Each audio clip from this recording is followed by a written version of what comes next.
자, 이번 시간은 페이지 555페이지 공조 방식의 분류적인 측면을 보도록 하겠습니다. 자, 이 공조 방식의 분류는 분류적인 측면에서 자, 보통 열 매체, 열의 분배 방법에 의해서는 열의 분배 방법에 따라서 나눌 때는 두 가지로 나누어지고 있습니다. 보통 개별식하고 중앙식 개념이 있고요. 그래서 기본적으로 중앙식 개념과 개별식으로 나누고 있습니다. 그럼 일반 대규모 건물은 거의 중앙식 형태가 될 것이고요. 그 다음에 2번에 보시면 자 운반되는 열 매체에 의해서 분류가 나옵니다. 열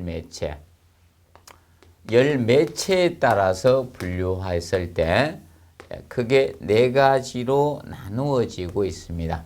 그럼 공부는 열 매체에 의한 분류적인 측면을 우리가 준비해 두시면 되겠습니다. 그럼 먼저 전공기 방식이 있고요. 전부 공기를 이용한다는 거죠. 전공기.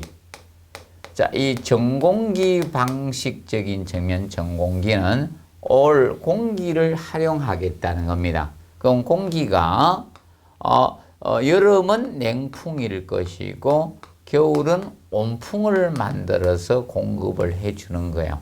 이것이 전공기 방식 개념이 되고요. 그 다음에 2번에 나오는 공기수 방식은 공기하고 물을 둘 다 활용하겠다는 것이 자 공기수 방식 개념이 됩니다. 그런데 3번을 먼저 써서 하겠습니다. 전수 방식. 자, 전수 방식은 물 숫자죠. 물을 활용하겠다는 겁니다. 자, 이 냉수나 여름은 냉수를 만들어서 공급해주고 겨울은 온수를 만들어서 공급해 전부 물을 열 매체로 이용해서 하겠다는 것이 전수 방식입니다. 그러면 두 가지를 다 활용하겠다. 그럼 공기도 이용하고 물도 이용하는 거. 그래서 공기 수방식 개념이 되는 거고요. 공기 수방식. 그리고 냉매 방식. 자, 이 보통 암모니아나 이런 프레온 가스를 냉매를 활용하는 거죠. 냉매 방식. 그럼 여러분들 집에 아파트나 이런 건물에 이 에어컨이 바로 이 냉매 방식이라고 보시면 되겠습니다. 그러면 이렇게 나눌 때 그러면 이 전공기 방식과 전수 방식을 여러분들 비교 학습을 해 두시면 되겠습니다.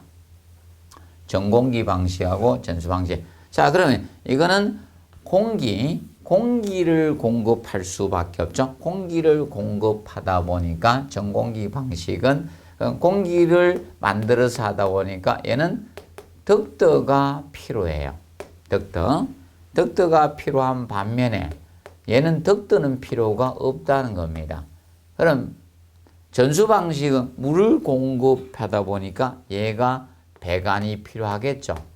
이거는 배관이 필요한 겁니다. 배관. 그럼 얘는 배관이 필요가 없는 방식이에요. 그러면 전공기는 공기를 알맞게 만들어서 닥터로 공급해 주는 방식이라고 보시면 되겠습니다. 그래서 구분을 해 두시기 바랍니다. 그러면 보통 얘는 송풍기로 공기를 공급을 해 주는 방식이고 전수 방식은 펌프로 물을 공급해 주는 방식이라고 보시면 되겠습니다. 그러면 열 운반 동력은 열 운반 동력적인 측면은 비교했을 때 열 운반 동력은 얘가 송풍기를 공기를 계속 공급하다 보니까 이게 더 많이 들어가요. 열 운반 동력은 얘가 적게 들어가는 방식입니다. 그리고 누수의 우려는 얘는 없죠. 얘는 공기를 공급하는 게 누수의 우려가 없어요. 우려가 없는 반면에 자 이거는 물을 공급해서 해다 보니까 누수의 우려가 있겠죠. 우려가 있는 것이 바로 이 전수 방식 개념이 됩니다. 그런데 자 이 전공기하고 전수 방식 중에 자 이것은 외기 냉방을 할 수가 있습니다. 이거는 외기 냉방이 되겠지만 이것은 외기 냉방이 되지 않습니다. 물을 공급해서 하기 때문에 차가운 외기를 끓여들여서 냉방에 활용하는 것을 외기 냉방이라고 했죠. 그래서 외기 냉방이 할 수가 없는 것이 전수 방식 개념이 된다라고 보시면 됩니다. 그리고 실내 공기 오염적인 측면은 얘가 적습니다. 실내 공기 오염은 얘가 적고요. 이것이 실내 공기 오염이 커요. 실내 공기 오염이 큽니다. 그래서 얘는 별도로 환기를 해줘야 돼요. 안 하면 전수 방식은 자, 이 물을 보내서 자, 이 코일 내부에 여름에 차가운 물을 보내 뒤에서 팬이 돌게 되면 찬바람이 나는 거고, 겨울에 따뜻한 물을 넣어주고 뒤에서 돌면 따뜻한 바람이 나는 방식이에요. 그렇기 때문에 이 전수 방식은 별도의 환기를 하지 않으면 실내 공기가 무조건 오염될 수밖에 없습니다. 그것이 전수 방식의 특징 개념이 됩니다. 그래서 둘 다 이렇게 비교하면서 우리가 봐두시고, 특히 여러분들이 알아두실 거는 이 부분을 꼭 기억해 두십시오. 앞으로 시험을 대비해서. 그러면 이 전공기 방식 종류하고 전수 방식 종류하고 꼭 구분해 두시는데, 그러면 전수 방식은 딱 하나밖에 없습니다. 펜, 코일, 유닛 방식. 원래 유닛은 단위입니다. 유닛은 단위. 그 펜이 송풍기고 코일이 배관이에요. 그 단위를 갖춘 소형 공조기를 각 실마다 배치해서 하는 펜코일 유닛 방식. 이거 하나 있습니다. 그런데 전공기 방식은 종류가 많습니다. 그러면 전공기 방식은 자, 첫째로 덕트가 하나인 단일 덕트 방식이 있고요. 단일 덕트 방식. 그러면 단일 덕트 방식은 뭐 두 가지로 나누어집니다. 정풍량 방식이 있고요. 정풍량과 풍량의 변화를 주는 가변 풍량 방식하고 이 두 가지 개념이 있습니다. 자, 그리고 자, 이겁니다. 그리고 이중 덕트, 덕트를 두 개를 하는 이중 덕트 방식이 있습니다. 이중 덕트. 자, 이중 덕트 방식은 냉풍 덕트하고 온풍 덕트가 두 가지입니다. 그래서 항상 봄, 여름, 가을, 겨울 전부 다 냉풍, 온풍을 동시에 만들어서 닭들어 공급해주면 각 실에 혼합 상자가 있어요. 믹스하는. 그러면 냉풍하고 온풍을 혼합해서 그 실의 온도를 맞춰주는 방식입니다. 그래서 이거는 이중 덕트 방식이고, 그 다음에 그럼 이중 덕트 방식이 너무 에너지 소비가 커요. 그래 의식이죠. 사람으로 보면 항상 냉풍, 온풍을 만들. 그래서 이제 멀티존 유닛 방식 조금 줄이기 위해서 멀티존 유닛 방식이 만들어지게 됩니다. 멀티존 유닛 방식은 무엇인가 하면 유닛인데 단위만 각 존 단위만. 그래서 존을 단위로 해서 존 단위로 냉온풍을 섞어서 공급해 주는 거예요. 그러면 이중 덕트 방식은 각 실마다 냉온풍을 무조건 혼합하거든요. 그렇기 때문에 에너지 소비가 제일 많이 드는 게 이거고요. 그 다음이 멀티존 유닛 방식입니다. 그리고 각 층마다 설치하는 각층 유닛 방식. 각층 유닛 방식은 뭐 다른 것은 아니고요. 1차 공조기 지하의 주 공조기에서 공기를 만들어주면 각 층마다 또 소형 공조기가 있는 거죠. 그래서 각층 유닛 방식. 그래서 이것이 바로 전공기 방식이 됩니다. 그러면 전공기 방식은 공기를 만들어서 딱 들어 공급해 주는 것이 전공기 방식입니다. 그리고 보통 전수 방식은 펜콜 유닛 방식같이 주 기계실에서 물을 만들어서 공급해서 실내에 소형 공조에서 팬을 돌려서 하는 것이 전수 방식 됩니다. 그럼 이 두 가지를 다 따게 되면 공기 수방식 개념이 된다라고 보시면 되겠습니다. 정리를 해 두시고, 그래서 요거는 한 번 냈습니다. 12회 때였을 것 같습니다. 그때 한 번 냈으니까 다시 한 번 또 반복할 가능성이 좀 있습니다. 그러면 쉽게 이야기하면 이런 거 방식 종류를 물을 가능성이 있다. 특징을 열거해서는 한번 언급했기 때문에 다른 유형을 출제합니다. 그래서 한번 기억을 해 두시고요. 봐두시면 되겠습니다. 자, 그리고 저 부분을 보도록 하겠습니다. 자, 그래서 558페이지 보시면 각 공조 방식별 특징 개념이 나오고 있습니다. 특징. 그래서 제일 먼저 이 단일 득도 방식이 나오고 있습니다. 단일 득도. 단일 득도는 득도가 하나라는 겁니다. 득도가 하나. 단일 득도 방식은 득도가 하나. 그러면 단일 득도는 득도가 하나이기 때문에 여름철은 냉풍 득도로 활용하고 겨울철은 온풍 득도로 활용하는 것이 단일 득도 방식입니다. 근데 단일 득도 방식은 두 가지로 나누어집니다. 그래서 일반적으로 이 풍량을 일정하게 하느냐 풍량을 다르게 하느냐에 따라서 두 가지로 나누어집니다. 그래서 정풍량 방식과 가변 풍량 방식 두 가지로 나누어집니다. 단일 득도는 정풍량 방식과 자, 가짜는 넣을 수도 있고 뺄 수도 있습니다. 가변 풍량 방식. 아마 나오게 되면 앞으로 나오면 다시 가짜가 넣어질 겁니다. 넣어서 아마 서술을 할 겁니다. 그러면 정풍량 방식은 자, 송풍량을 항상 일정하게 하는 게 그래서 이거는 송풍량을 일정하게 공급하는 겁니다. 일정하게 공급을 하는 거고. 근데 가변 풍량 방식은 부하에 따라 풍량의 변화를 주는 겁니다. 송풍량의 변화를 주는 겁니다. 변화를 주어서 변화를 주는 것이 바로 이 가변풍 변화를 주는 방식입니다. 주는 것이 가변 풍량 방식이 됩니다. 그러면 얘는 그러면 정풍량 방식은 어떤 형태인가 하면 이거는 부하량에 따라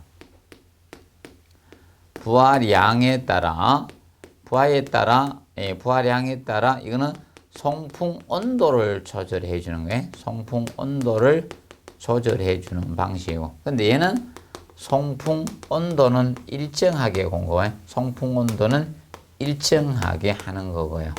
그러면 정풍량과 가변풍량은 결과적으로 풍량이죠. 송풍량을 어떻게 주냐. 여기에 따라서 명칭이 부여가 된 겁니다. 명칭이 부여됐습니다. 근데 정풍량 방식과 가변풍량 방식은 특징이 뭔가 하면 이 정풍량은 공기의 청정도는 제일 좋습니다. 공기 청정도 이게 제일 좋아요. 왜냐하면 이거는 단일 대공간에 많이 쓰는 방식인데 극장 같은 데나 이런 아니면 영화관, 극장 영화관에 아니면 백화점 이런 단일 큰 공간에 그러면 사람이 영화관에 가장 사람이 많은 걸 기준 잡아서 공급을 해주는 거예요. 그러면 인원이 적어도 그러면 어떤 영화는 꽉 차고 매진이 되고요. 어떤 영화는 매진 안 되죠. 어떤 데 가보면 진짜 심각하죠. 몇 명, 한두 명 앉아서 영화 보는 경우도 있었죠. 옛날에. 그러면 공기청정도는 이게 좋은 거. 그러면 두 명이 앉아서 보더라도 계속 공급을 해주는 거예요. 그래서 공기청정은 좋은데 이 가변풍량 방식은 부하에 따라 송풍량을 조절한다 했죠. 그러면 부하량이 감소되면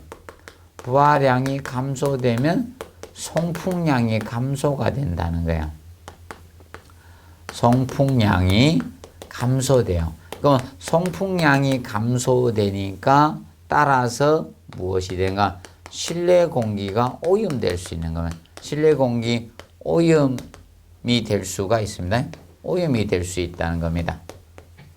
그래서 이런 측면이 있을 수가 있는 겁니다. 그래서 실내 공기 오염될 수 있는 것이 바로 가변 풍량 방식이 됩니다. 기억하시고 그 다음에 이 정풍량 방식은 이 덕더적인 측면, 이 덕더는 공기를 보낸 덕더는 얘가 커요. 얘가 좀 적어도 됩니다. 적어도 되는 방식이 자 가변풍량 방식이 됩니다. 기억을 해 두시고 그 다음에 이 정풍량과 가변풍량 방식 중에 에너지 소비는 얘가 커요. 에너지 소비는 얘가 적고요. 에너지 소비 개념은 그런데 보통 이 가변풍량 방식 그래서 얘가 에너지 절약형이 됩니다. 에너지 절약형 공조 방식이 됩니다. 그리고 그러면 이 정풍량과 가변풍량 방식적인 측면, 가변풍량하고 그런데 이 시설비적인 측면은 정풍량과 가변풍량 중에서 시설비는 얘가 싸요. 얘가 시설비가 비쌉니다. 이 시설비가 얘가 비쌉니다. 왜 시설비가 비싸게 되는가 하면 이것 때문에 시설비가 비싸집니다. 자, 각실마다 이 풍량을 조절해주는 가변풍량 유닛을 설치해야 돼요. 가변풍량 유닛을 갖다가 설치를 해줘야 돼요. 설치해주면 이걸로 인해서 비용이 비싸지는 거예요. 그래서 시설비는 가변풍량 방식이 시설비는 더 비싸집니다.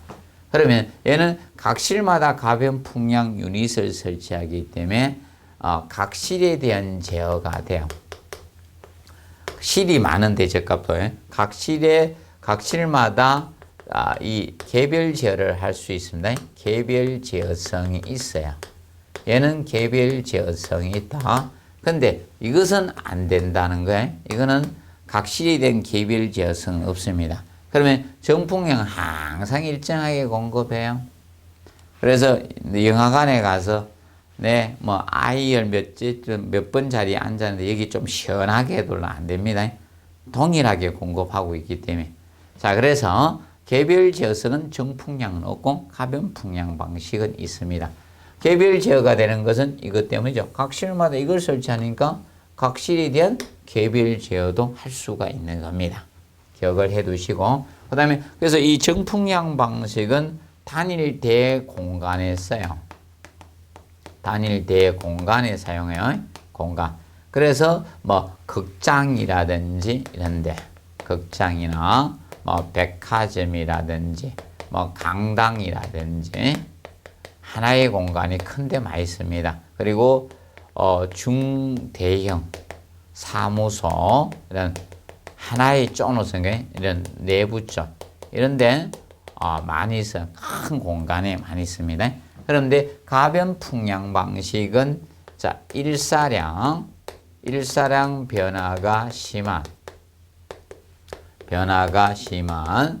자 이 왜 사무소 건물의 외부 쪽에 많이 있습니다. 최근에 건물들이 유리로 많이 조립되는 커튼을 공사가 많습니다. 그러면 태양열을 받느냐 안 받느냐에 따라서 부하가 엄청 차이가 생기는 겁니다.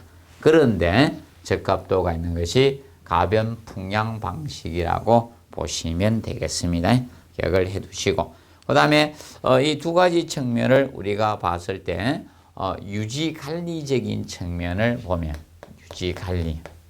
유지관리는 쉽게 겁니다. 분산되면 유지관리는 어려워져요. 집중이 되면 유지관리가 편리해집니다. 그러면 유지관리적인 측면은 그래서 단일 덕더가 유지관리가 용이해요. 쉽습니다. 그런데 유지관리가 어렵습니다. 자, 그래서 분산되게 되면 유지관리적인 측면은 어려워진다는 거, 집중이 됐을 때 유지관리적인 측면이 용이해진다는 거, 그 측면을 공부해 두시기 바랍니다. 그리고 우리가 일반적으로 그래서 이 두 가지에 대해서 간략히 이렇게 구분을 해서 정리를 해 두시기 바랍니다. 기억해 두시고 그 다음에 560페이지 보시면 이중떡드 방식이 나옵니다. 이중떡드. 이중떡드는 떡드가 두 개라는 겁니다. 이중떡드 방식은. 이중떡드 방식은 자, 보내주는데 결과적으로 이 떡드를 두 개로 보내는 거예요. 항상. 그러면 하나는 냉풍떡드고요. 하나는 온풍떡드예요. 온풍떡드. 이 떡들을 항상 온풍과 냉풍을 보냅니다. 그러면 이제 각실마다 이 혼합상자, 그 냉풍과 믹스하는 혼합상자를 설치해서 각실마다 이 혼합상자를 설치하는 거예요. 각실에. 그러면 냉풍하고 온풍을 혼합을 여기서 해서 우리가 섞어서 실내의 온도를 맞춰주는 방식이 이중떡드 방식입니다. 그래서 이중떡드 방식은 그래서 이것이 에너지 다소비형 공조 방식이 되는 거예요. 얘가 에너지 다소비형입니다. 에너지 다소비형 공조 방식이 이중떡드입니다. 그럼 이중떡드는 떡드가 두 개에다가 혼합상자까지 설치를 해요. 그러니까 에너지를 많이 드는 것도 문제지만 시설비도 제일 비쌀 수밖에 없죠. 이 시설비가 비쌀 수밖에 없는 거예요. 가장 비쌉니다. 그런데 이렇게 해줌으로써 어떤 좋은 점이 있는가 하면 이겁니다. 어이구, 여기 변덕이 심한 사람이 있어도 다 커버가 된다는 겁니다. 자, 각중에 덥다고 했다가 여름에 덥다고 해서 시원하게 해줬지만 또 춥다고 해가 난방해둘까 하면 난방. 그래서 이게 자, 냉난방을 동시에 할 수 있는 겁니다. 냉난방을 동시에 우리가 할 수 있는 것이 바로 이중떡드 방식이 됩니다. 이중떡드. 그러면 각실마다 혼합상자 설치해서 하기 때문에 각실에 대한 개별성도 있는 거죠. 각실마다 각실에 대한 개별 제어성이 있는 거예요. 개별 제어성이 있는 것이 바로 이중떡드 방식이 됩니다. 그래서 이중떡드 방식은 그래서 어느 때 많이 사용하는가 하면 이런 경우에 많이 사용합니다. 보통 냉난방 부하 분포가 다양한 건축물, 복잡한 건물, 냉난방 이 부하 분포가 냉난방 부하 분포가 다양한 복잡한 건축물. 그럼 오만 거 다 있으네. 건축물에 이 이중떡드 방식을 씁니다. 그리고 또 갈비가 많이 부과돼도 많이 낼 수 있는 고급 건축물들 이런데 이중떡드 방식 형태를 쓴다라고 보시면 됩니다. 그런데 거기 4번에 이제 4번이죠. 거기 각층 3번의 멀티존 유닛 방식. 3번의 멀티존 유닛 방식. 이거는 공조기 한 대로 냉온풍을 동시에 다 만들어 준다 해서 보통 이겁니다. 멀티라고 하고 존 단위로 공기를 멀티존 유닛 방식입니다. 그러면 존 단위로 지역 단위로 우리가 냉온풍을 만들어서 그러면 냉온풍을 둘 다 만드는 것은 이중떡드하고 같은데 이제 여기서 보내줄 때 자, 이 존 단위고 얘는 무엇이다? 각실마다 다 설치하는 거예요. 이 혼합상자를. 그러면 존 단위로 냉온풍을 만들어서 단일 떡드 형태로 공기를 공급해 주는 게 멀티존 유닛 방식입니다. 그러니까 멀티존 유닛 방식은 존에 대한 개별 제어는 되지만 각실에 대한 개별 제어는 안 되는 거예요. 이 멀티존은 존에 대한 개별 제어성은 있어요. 개별 제어는 돼요. 존마다 냉온풍을 혼합해서 보내주는 거예요. 그 반면에 이거는 각실에 대한 개별 제어는 안 되는 거예요. 실에 대한 개별 제어는 안 되고 이거는 존 단위니까 그래서 유닛이 단위입니다. 이렇게 보시면 되겠습니다. 기억하시고 자, 이 각층 유닛 방식은 공조기를 1차 공조기, 2차 공조기로 나눈 겁니다. 그러면 주 공조실에서 1차 공기옥이 있고 각층의 2차 공조기를 해가지고 공급해주는 방식이 각층 유닛 방식입니다. 그러면 이 각층 유닛 방식까지는 바로 전공기 방식이고요. 그럼 이제 각층 유닛 방식은 공조기가 각층에 분산되니까 유지 관리는 어려워진다라고 보시면 되는 겁니다. 그래서 그 정도 기억하시고요. 아직 유일하게 나왔던 게 단일 떡도 방식의 가변 풍량 방식이 나왔습니다. 그러면 뭐 이중 떡도로 갈 수도 있고요. 아니면 정풍량 방식이 시험에 나올 수도 있는 겁니다. 그리고 다른 방식은 공기수 방식은 할 필요가 없고요. 양쪽 짬뽕인 거는 시험에 잘 안 냅니다, 교수들이. 그리고 전수 방식을 여러분이 하나 알아두시면 되는데 563페이지 6번에 펜코일 유닛 방식이 나오고 있죠. 펜코일 유닛 방식. 그러면 펜코일 유닛 방식이 바로 전수 방식에 해당이 됩니다. 펜코일 유닛 방식이 전수 방식입니다. 펜코일 유닛 방식. 그래서 이거는 물을 공급해서 하는 전수 방식에 해당이 됩니다. 전수 방식. 그래서 유닛 단위라겠죠? 펜 송풍기고 코일을 갖춘. 그러면 펜코일 유닛 방식은 이렇게 하는 방식입니다. 중앙기계실에서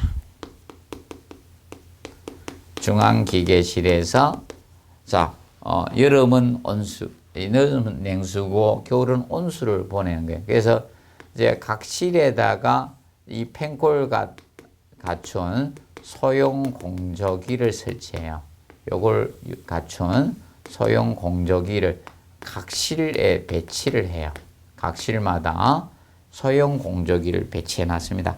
몇 개 설치가 됩니다. 그러면 실의 크기에 따라 공조기 설치는 틀려집니다. 그럼 중앙기계실에서 배관을 통해서 물을 공급을 하는 거야. 그러면 여름철은 냉수 공급할 거, 겨울철은 온수 공급하고 여름엔 냉수를 공급합니다. 그러면 냉수를 공급한 소형 공조기에 코일하고 팬이 갖춰져 있거든요. 그러면 팬이 팍 돌면서 중앙 모다가 팬을 양쪽 두 개를 돌려버립니다. 그래서 바람이 나오는 거죠. 그러면 여름에는 시원한 바람, 겨울에는 따뜻한 바람이 나오는 방식이 펜코일 유닛 방식입니다. 그래서 이 펜코일 유닛 방식을 배관 설치하고 소형 공조기를 갖다 설치하면 되기 때문에 자, 기존 건축물의 설치가 그래서 이 펜코일 유닛 방식이 기존 건축물의 설치가 이 전공기 방식보다 용이합니다. 전공기 방식보다 용이합니다. 이 전수 방식이 용이 쉽습니다. 자, 쉽게 배관 뚫어서 배관하고 소형 공조기 설치해 하면 되기 때문에 쉽습니다. 그런데 이 펜코일 유닛 방식이 그래서 어디에 많이 사용하는가 하면 이제 실이 많은데 호텔의 객실적인 측면이라든지 아니면 병원의 병실 같은데 실이 많은데 이 펜코일 유닛 방식 형태를 우리가 쓰고 있다라고 보시면 됩니다. 그런데 소형 공조기를 각 실마다 이렇게 배치했잖아요. 소형 공조기를 각 실마다 배치했기 때문에 자, 이거 각 실에 대한 개별 제어성은 있다는 거죠. 각 실에 대한 개별 제어성은 있어요. 개별 제어는 됩니다. 그리고 각 실마다 소형 공조기를 설치하다 보니까 각 실마다 소형 공조기 설치하니까 이 분산 배치되어 있잖아요. 그러면 분산 배치되면 유지 관리는 어려워지는 거죠. 유지 관리는 어렵습니다. 어려운 것이고 분산되면 유지 관리는 어려워집니다. 그리고 각 실마다 소형 공조기 설치한 작은 공조기에 고성능 필터를 사용할 수는 없습니다. 그래서 이거는 이 고성능 필터 사용을 못해요. 필터 사용을 못합니다. 사용은 안 되는 방식입니다.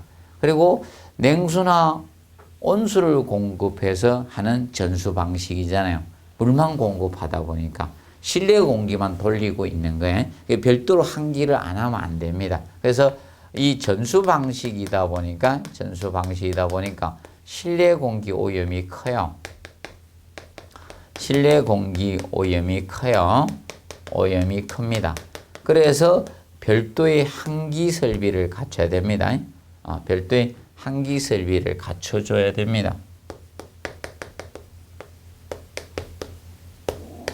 별도의 환기를 해줘야 돼. 환기 설비를 갖춰주셔야 되는 것이 바로 이 펜콜 유닛 방식 개념이 됩니다. 정리를 해 두시고요. 그래서 이 펜콜 유닛 방식이 전수 방식이 하나밖에 없기 때문에 얘도 중요 파트라고 보시면 되겠습니다. 앞으로 나올 수 있는 것이라고 보시면 됩니다. 정리해 두시고. 자, 그리고 패키지 유닛 방식이 냉매 방식입니다. 냉매 방식. 그래서 여러분들 아파트에 보시면 거기 다 갖춰져 있죠. 냉동기하고. 그래서 여러분들 보시면 아파트에 실내기, 실외기 갖춰진 거 있죠. 이것이 패키지 유닛 방식입니다. 그래서 소형 이런 점포라든지 아파트 이런 데 많이 쓰는 것이 이 냉매 방식이라고 하는데, 그래서 한 번에 패키지로 다 따라오죠. 그래서 거기 보통 냉동기, 압축기 다 갖추고 있죠. 소형 걸 갖춰서 하는 것이 바로 패키지 유닛 방식이고, 그런데 일반적으로 보통 냉방만 되는 경우 있고 냉난방 다 되는 경우 있죠. 그러면 냉난방 다 되면 히트펌프 설치한 것이고, 그래서 냉난방 다 되는 게 좀 비싸죠. 냉방만 되는 에어컨이 좀 싸죠. 그래서 그 생각하시면 돼요. 그게 냉매 방식입니다. 자, 그리고 565페이지 보시면 덕더 및 부속 기구 개념이 나오고 있습니다. 그래서 565페이지 그 그림 보시면 덕더가 나오죠. 덕더. 그래서 뭐 장방형 덕더, 보통 사각형, 직사각형 형태의 덕더를 장방형 덕더라고 하죠. 그리고 원형 덕더가 있습니다. 그럼 여러분들이 많이 보시는 게 장방형 덕더를 많이 보고 있을 겁니다. 그래서 이 보통 원형 덕더는 고속 덕더 형태로 많이 사용이 되고요. 그러면 고속 덕더로 됐을 때는 약간 풍속을 빠르게 하면 소음이 커질 수가 있거든요. 그래서 일반 건물에는 이 장방형 덕더 형태가 많다라고 보시면 될 거고요. 그 다음에 덕더 뭐 부속품적인 측면이 나오죠. 덕더 부속품적인 측면에서 보시면 거기에 뭐 여러 가지가 있습니다. 그래서 우리가 이제 정리해 두실 거는 4번에 혹시나 가이드베인 정도는 한번 정리를 해 두십시오. 이 가이드베인이 사실 굴곡부에 설치해 기류를 안정시키기 위해서 설치하는 것이 가이드베인입니다. 그래서 이거는 덕더 내부 쪽에 설치가 됩니다. 안쪽에 설치돼서 기류를 안정시키는 게 가이드베인이고, 그 다음에 이 챔버 개념이 이 덕더에서 이 소음을 줄여주기 위해서 설치하는 것이 챔버입니다. 챔버 개념이 된다는 거 기억을 해 두시기 바랍니다. 그래서 보통 그래서 이 소음을 줄여주기 위해서 이 소음 챔버를 설치하는 방법이 있고요. 아니면 내부에다가 흡음 재료를 우리가 써주면 최대한 소음을 줄여줄 수가 있다라고 보시면 되겠습니다. 그리고 치출구는 보통 공기를 내뿜는 부분이 치출구라고 보시면 되겠습니다. 치출구. 그래서 이제 치출구는 거기 보시면 568페이지 보시면 여러 가지 유형이 많습니다. 그래서 여러분들이 일반적으로 보는 A의 뭐 아네모스테형이나 이런 펜형 형태를 많이 보고 있을 겁니다. 이런 것이 많고요. 그리고 뭐 노즐형이나 핑거형 이런 것은 보통 역사 같은데 서울역거든 KTX 큰 공간 이런데 이런 형태가 많죠. 그래서 치출구가 내뿜는 것. 그러면 공기 반송 장치가 뭐 우리가 아까 덕더나 송풍기죠. 그래서 지금 현재 반송 장치를 보고 있는 겁니다. 그리고 5번에 흡입구. 흡입구는 뭐 격자형 흡입구나 머시룸 흡입구가 있고, 원래 머시룸이 사실 버섯이죠. 영어로. 머시룸 개념이 버섯이죠. 버섯. 그래서 보통 버섯의 뒷부분의 형태처럼 생겼다 해서 머시룸 흡입구라 합니다. 그래서 우리가 혹시나 쉽게 이렇게 낼 수도 있습니다. 치출구하고 흡입구하고 비교해서 이렇게 다음 중 치출구에 해당되지 않는 것 그렇게 낼 수도 있습니다. 그래서 머시룸은 흡입구라 기억을 해 놓으시면 되겠습니다. 그리고 송풍기가 팬이죠. 송풍기 보내주는 바람을 보내주는 게 송풍기인데 그래서 송풍기하고 관련돼서는 그 17회 때 그 송풍기 동력을 구하는 게 한 번 나죠. 송풍기 이 축동력 구하는 것이 한 번 기출이 되었습니다. 송풍기 축동력 17회 때 냈기 때문에 뭐 올해 나올 수는 없죠. 올해 나올 수는 없는 거고 좀 잊어지면 나옵니다. 잊혀지면. 그래서 뭐 억지로 하실 필요는 없습니다. 거의 비슷합니다. 자, 우리가 펌프의 축동력 구하는 거. 그래서 펌프에서는 축마력을 구하는 걸 냈었거든요. 그러면 일의 양을 갖다가 할 수 있는 걸로 일로 효율 곱해서 나눠주면 되는 겁니다. 그래서 송풍기 풍량 곱하기 송풍기 전압에다 6120이 1kW. 자, 보통 1kW가 1kW 할 수 있는 능력이 그죠? 102kg을 1m/s 초당 움직일 수 있는 능력이잖아요. 그래서 보통 풍량의 단위가 분이니까 곱하기 60 해준 거죠. 곱하기 60 하니까 6120이죠. 그다 효율 곱해서 나누어주면 되죠. 이것이 동력인데 그런데 뭐 회전수하고 우리가 풍량이나 풍압이나 축동력이 틀려집니다. 그래서 풍압은 회전수의 비례 관계 풍량은 그리고 정압의 경우는 회전수의 자성에 비례하고 뭐 이 개념이 달라집니다. 그래서 우리가 혹시 다음에 이거는 하셔야 됩니다. 아직은 17회 출제됐기 때문에 아직 하실 필요는 없고 이거는 한 20 몇 회 정도 되면 아마 다시 한번 언급이 있을 가능성이 있습니다.